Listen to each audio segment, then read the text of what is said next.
Hello everyone, so I hope you are doing well. So in this video we are going to start GS2 की copy आज हम पढ़ेंगे। और ये copy है त्रिलोक सिंह सर की, जिनका AIR 20 था 2024 में। उससे पहले बात करते हैं कल के पेपर के बारे में। So I have no words to say. Already आप लोगों ने बहुत सारी वीडियोस एंड ऑल वो सब देखा ही होगा क्या चल रहा है एंड कैसा पेपर था। तो मैं उसमें कुछ नहीं बोलूंगी भाई, ये बहुत बस इतना है कि भाई बहुत ही अनएक्सपेक्टेड है, बहुत ही ऐसी चीजें होती ही रहेंगी एंड आपको इसी में से आगे बढ़ना है, दैट्स इट। तो यही चीजें हैं भाई, कुछ भी आ जाएगा, इतना रोना धोने या फिर फ्रस्ट्रेशन कुछ भी निकालने कोई मतलब नहीं है। दिस इज सिस्टम, अब इसी इसी सिस्टम में आपको निकलना है, निकलिए, नहीं तो अपना रास्ता ढूंढिए, दैट्स इट। तो यही है। तो ये हो गई कल की कहानी, जो यूपीएससी का पेपर हुआ 2026 का। अब हम देखते हैं, आगे बढ़ते हैं, यहाँ पे पेपर पढ़ते हैं। मेंस में अल्टीमेटली देखो, गेम मेंस का है प्री, तो मतलब कभी होगा कभी नहीं होगा, इट्स ऑल अबाउट कि रैंडमनेस बहुत ज्यादा बढ़ा है पिछले कुछ सालों में, तो आप कुछ प्रिडिक्ट नहीं कर सकते। मीन्स आप अच्छा कर सकते हैं आप विथ टाइम, ताकि जब भी कभी मौका मिले तो यू विल सेल थ्रू, ठीक है। तो ये चीज़ है। बाकी अब चलते हैं हम सर का, इसमें मार्क्स हम देख लेते हैं। यहाँ पे तो 124 है सर का, 122 है जिसमें GS2 में। तो लेट्स सी कि आज हम ये कॉपी पढ़ते हैं, देखते हैं क्या क्या चीज़ें यहाँ से हम सीख सकते हैं। So let's get started. First question is, expression of dissent is central to the functioning of parliament. In light of this, discuss the role of leader of opposition in India's parliamentary system. ठीक है। तो basically कहने का मतलब यही है कि expression of dissent central functioning of parliament है। इस परिपेक्ष में, क्षेत्र में, discuss the role of leader of opposition का क्या रोल है इन पार्लियामेंट्री सिस्टम। लेट्स सी।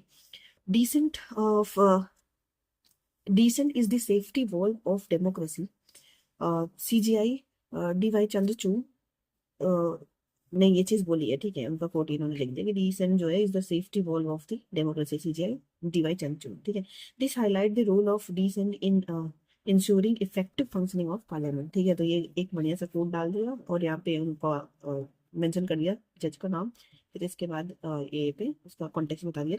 अब आता है हमारा पहला पहला जो पूछा था वही पे यहाँ पे हेडिंग होगी, role of dissent in parliament. वही चीज है कि डिसेंट का जो सिर्फ क्या रोल है पार्लियामेंट में, ये चीज को एड्रेस करेंगे हम यहाँ पे।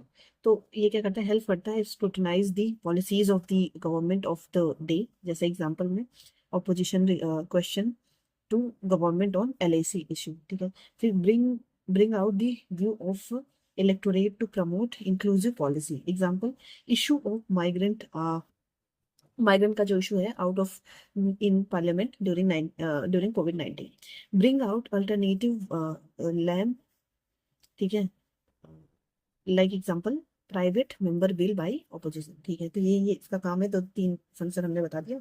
फिर आगे देखते हैं। Leader of opposition got the statutory status in 1977। और क्या कहते हैं, he is the leader of the largest party, at least 1/10 vote. इसके बारे में बता दें कि लीडर ऑफ अपोजिशन का क्या है। हाँ, 1/10 वोट होना चाहिए इन अपोजिशन, ठीक है। अब role of leader of opposition in parliament जो इंडियन सिनेरियो में है, क्या करता है भाई। पहला हमारा spokesperson on the expos expos spokesperson of the people to highlight key issues, वही again key issue, example raising women security issue, ensure accountability of is- uh, ensure accountability of ये क्या है, स्क्रूटिनाइज करना ड्यूरिंग द क्वेश्चन आवर, ठीक है। और जैसे example है हमारा कि Sushma Swaraj was active in this regard, ठीक है, ये लिख दिया इन्होंने। Scrutinize the proposal of legislation of government, example में role in data protection act, ठीक है। Role in parliamentary committee to make it robust. Realize DPSP role by revolutionary government work, example जो है asking scheme outcome to minister, ठीक है। फिर यहाँ पे एक कंक्लूजन आ गया हमारा, the opposition leader helps fold the triple triple claim triple chain of accountability in house, ठीक है। ट्रिपल चेन, बढ़िया, ठीक है। तो यहाँ पे हम देखते हैं कि क्या था क्वेश्चन, वही कि डिसेंट के बारे में पूछा था और लीडर ऑफ अपोजिशन का क्या रोल है पार्लियामेंट्री सिस्टम में। तो ये हमारा हो गया डिसेंट, ये हमारा पार्लियामेंट्री सिस्टम, ठीक है।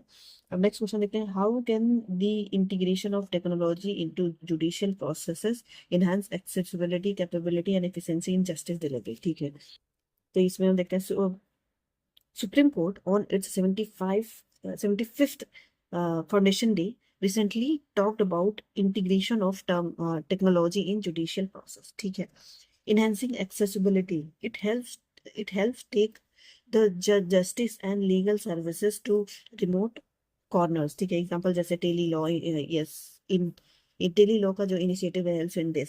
Then accessibility to data of judiciary by creating a national judicial data grid and divyang national judicial data grid. ठीक है, तो उसके बाद women and divyang friendly court बनाना. ठीक है, by creating conducive infrastructure under national judicial infrastructure mission. ठीक है, then enhancing capability use of AI to help curate research and other dimension in judgment. Example, Supace app used by judges. ठीक है, ई court आ जाता है, mission mode project.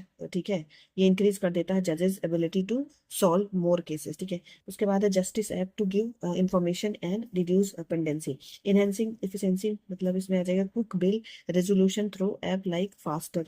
Live streaming of court proceeding helps in this, जैसे स्वप्निल त्रिपाठी का judgement. ठीक है, इसमें बोला गया. ठीक है, use of vernacular language makes laws application fast. जैसे इसमें सुवास पोर्टल है, सुपेस पोर्टल भी है. ठीक है, सुप्रीम कोर्ट का. ठीक है, तो ये आ गया, the judiciary has redefined itself in the 21st century to aid the social revolution of India. ठीक है, बढ़िया. तो जुडिशरी पे क्वेश्चन था, सिंपल जो पूछा था उसके हेडिंग बना के 3-3 पॉइंट बढ़िया से लिख दिया गया. ठीक है, आगे चलते हैं.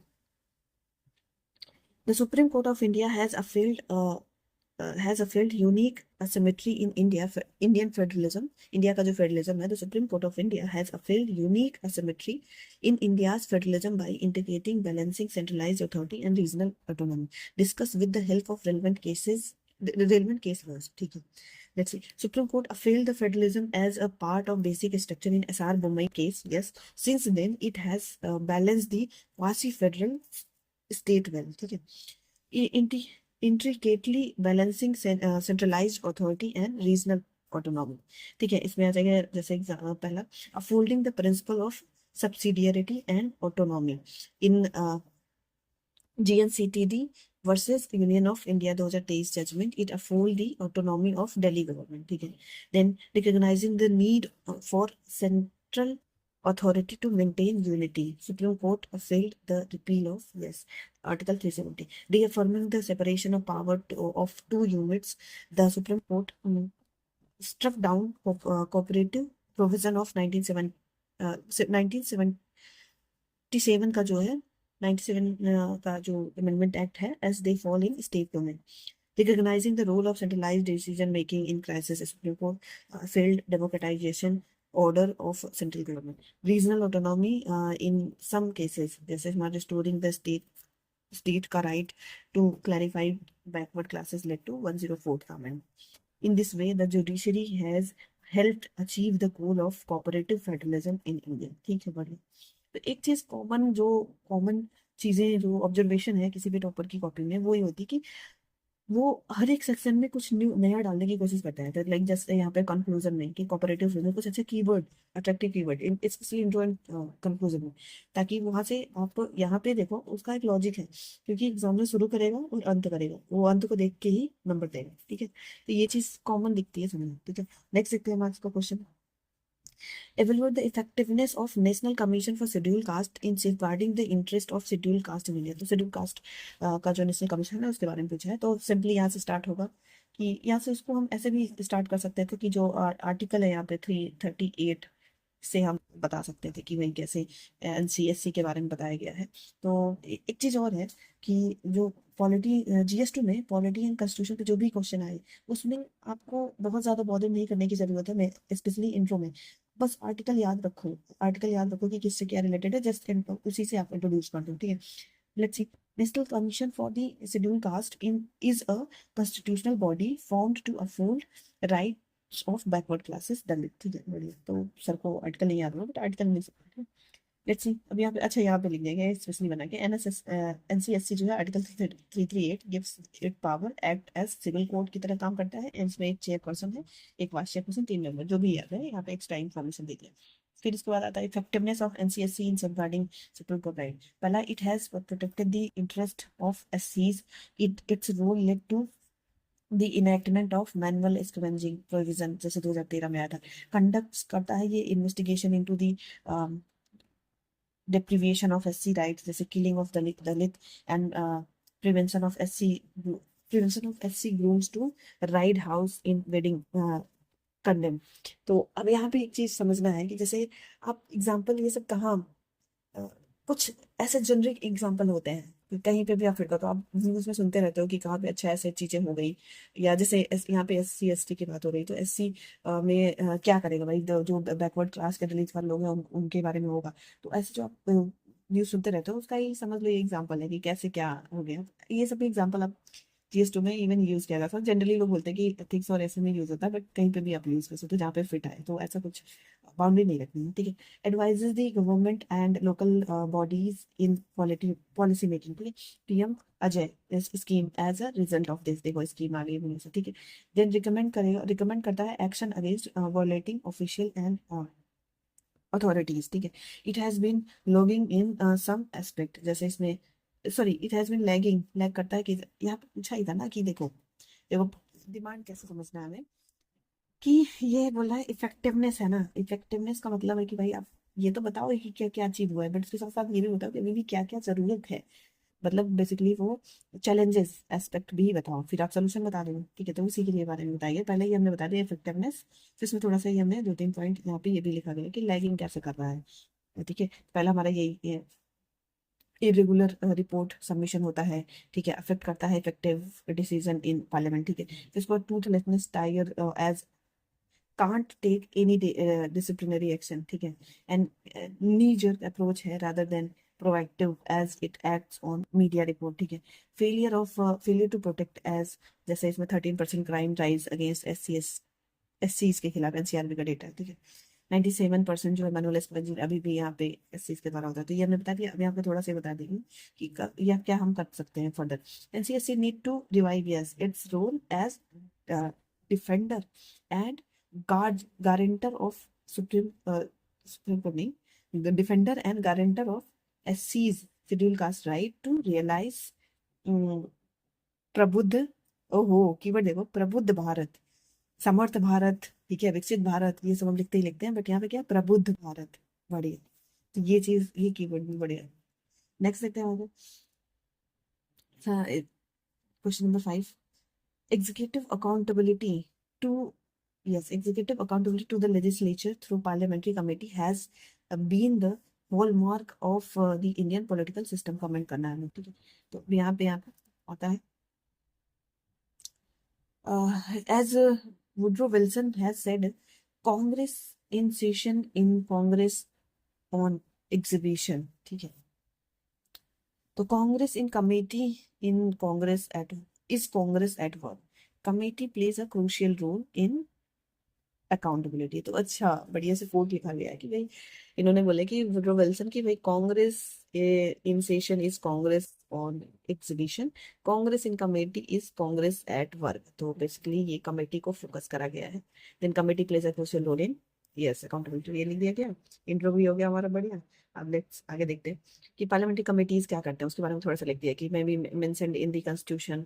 और यहाँ पे effective role of opposition mentioned in the constitution, effective role of opposition divided as per role, जैसे फाइनेंशियल डे टू डे, उसके बाद nominated by the speaker chairman, ठीक है। उसके बाद how they ensure executive accountability, कैसे इंश्योर करते हैं एग्जीक्यूटिव अकाउंटेबिलिटी का। पहला हमारा स्क्रूटनाइज करते हैं the demand for grant, article 113। The departmental related standing committee scrutinize करती है demand policies of various ministers, summon ministers for explanation, effective debate on policy matters. The data protection act is the result of wide consultation and revision. इसमें आ जाएगा public inputs are also considered. इसमें आ जाएगा executive needs to explain the intent and scope of bill. Opposition plays active role, thus uh, affording effective system check system on people's behalf. Reducing role of committees में जगह number of bill referred on decline, कैसे जो number of bill decline कर रहा है उसके बारे में बना दिया गया यहाँ पे थोड़ा, 72%, 28%, 16%, ठीक है। ये PRS का डेटा, ठीक है। फिर उसके बाद आता है mini bill passed in first sitting without effective scrutiny. Committee like जैसे DRSC have time constraint and limited scope. Role of committee need to be revived to hold the uh, executive accountable and uphold spirit of democracy. बढ़िया, ठीक है, आगे चलते हैं। How can India make citizen charter a powerful tool for improving governance and empowering citizens. ठीक है, citizen charter was introduced by John Major, ठीक है, in UK.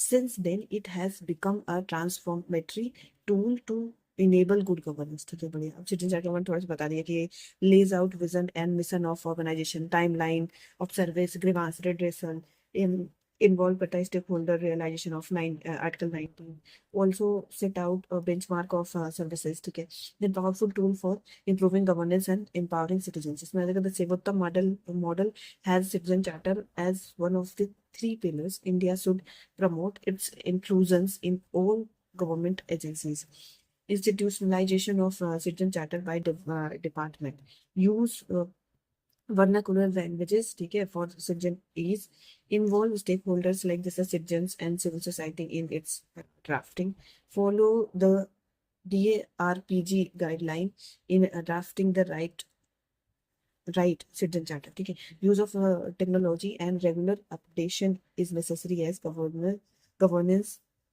is enabling. ठीक है, केस स्टडी यहाँ पे, हाँ ये चीज अच्छी चीज है, देखो केस स्टडी भी हम डाल सकते हैं। केस स्टडी कैसे है, मयूर भांज का citizen charter has good timeline and grievance address. ठीक है, उसके बाद है हमारा citizen role in demanding the citizen charter at local level. Citizen charter will help ensure will help to ensure government of people by yes government of people by the people among the people and within the people। ठीक है, बढ़िया, ये भी keyword आ गया। Citizen chart को next देखते हैं। How do corporate donors aid NGOs in facilitating holistic development in India. ठीक है, जैसे गांधी जी का ट्रस्टीशिप जो है theory has enabled the corporate donors to help NGOs in their function, they help in developmental work. ठीक है, तो ये भी ले सकते हैं, बट यहाँ पे एक ये भी तरीका अच्छा है, कॉन्टेक्स्ट बताइए गांधी जी का ट्रस्टीशिप, या फिर हम एनजीओ को यहाँ पे डिफाइन भी कर सकते हैं NGO.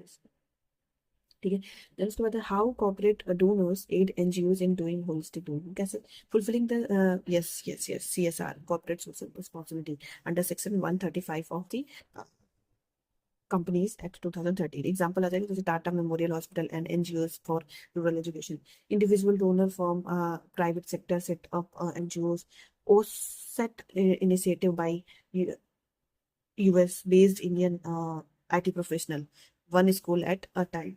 Some use FCRA route foreign donation by Bill and Melinda Gates. ठीक है, then providing latest technology to the NGOs to help their work, like जैसे example Infosys provide करता है technical support, directly create infrastructure to house NGOs office। ठीक है, how it leads to holistic development, इसमें कैसे lead कर सकता है fulfilling SDGs, like जैसे Akshaya Patra SDG 2, Melinda Gates sorry Mahindra का girls education SDG 5 gender inequality को कम करेगा, water organization trust works to SDG 6 को करेगा, it helps the government by providing adequate data, example जैसे Asia report by Pratham NGO, bridge करेगा the development gap in some area, example जैसे OSET opening of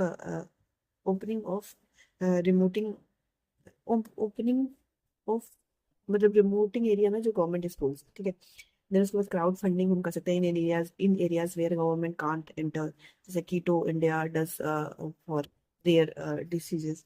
में disaster management इसमें आ जाएगा Goonj NGO help in relief work, act as voice of marginalize इसमें आ जाएगा नाज फाउंडेशन फॉर LGBT, जो में आ जाएगा project 39A for under trials, NGOs are development partner with start to ensure good governance. ठीक है, नेक्स्ट क्वेश्चन देखते हैं हम।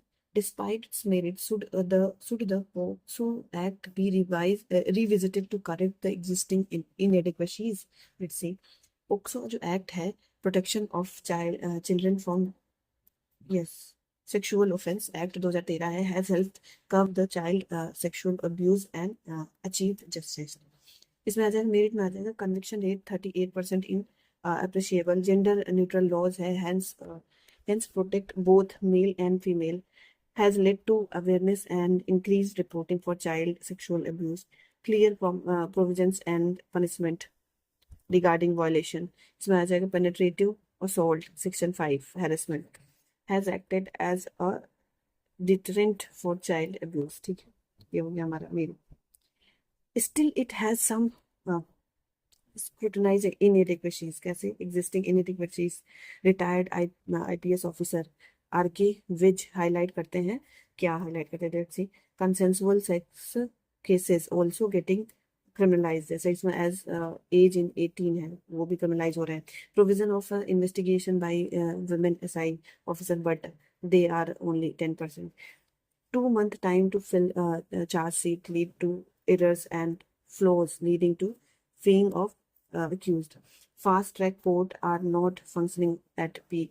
Age determination test clarify करता है almost everyone as adult as they are broad.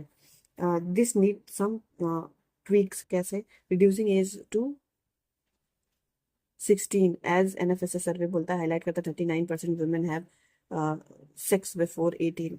Then increase time to life increase time to file charge sheet. Then enhance women representation in police. Then fast track court to be efficient. POCSO Act is necessary to protect the future of India.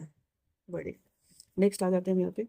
China's acquisition of a strategic port globally has significant significant implication for international trade routes and economic relation। Discuss करना है। China follows an encirclement policy to restrict other power and dominate the sea lane of communication flow। इसमें ये हमने map यहाँ पे sir ने बना दिया बढ़िया। ठीक है, चाइना का रिक्विजिशन ऑफ स्ट्रेटेजिक पोर्ट्स, इसमें आ जाएगा Gwadar port of Pakistan. It given China unfettered access of Indian Ocean. Construction at Hambantota port, this is increase Chinese pressure. Solomon island base help China oversees the flow of global trade. Then implications for international trade and economic relation. Around 70% of global trade passes through the Indo-Pacific China. मतलब Indo-Pacific. China has presence here, which can make other country hostage in China का source aggression इसमें देखता है। China's ports are not civilian but military in nature, Gwadar and Solomon, which raises concern. ठीक है, in moment of crisis, China can get upper hand by controlling these choke points and blocking sea lanes.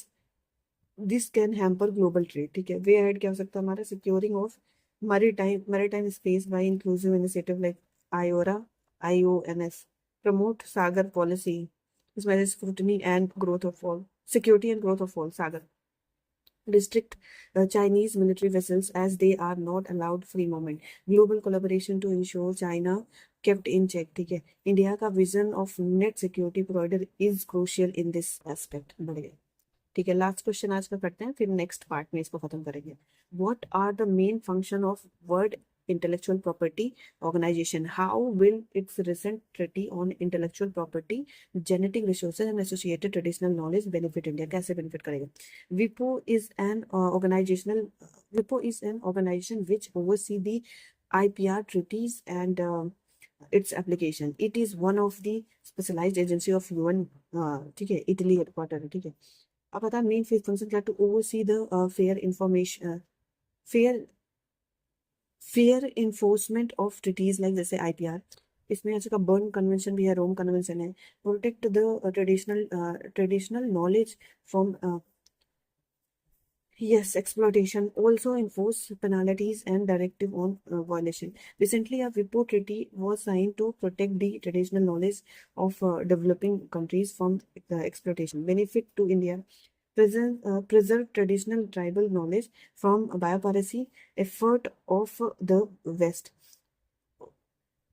Official Secret Act copied turmeric treatment। OSA sorry, OSA copy करा था। I am really sorry, मैं क्या बोल रही हूँ। ठीक है, USA ने कॉपी करा था टर्मरिक ट्रीटमेंट। ठीक है, ऑन तो ये एक इशू है। देन उसके बाद gives legitimacy to Indian initiatives of traditional knowledge of digital library. लग रहा है दिमाग काम नहीं कर रहा है पेपर के बाद कल से है तो इस चक्कर में क्या ही पढ़ रहा है तो कोई नहीं, होता है।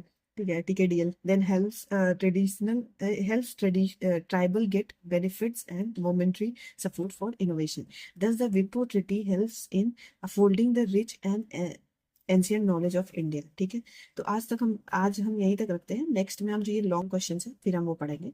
ऑल्दो मतलब हमने ऑलरेडी जो है सर की जो GS3 की कॉपी पढ़ी है तो वो चैनल पे आप देख सकते हैं।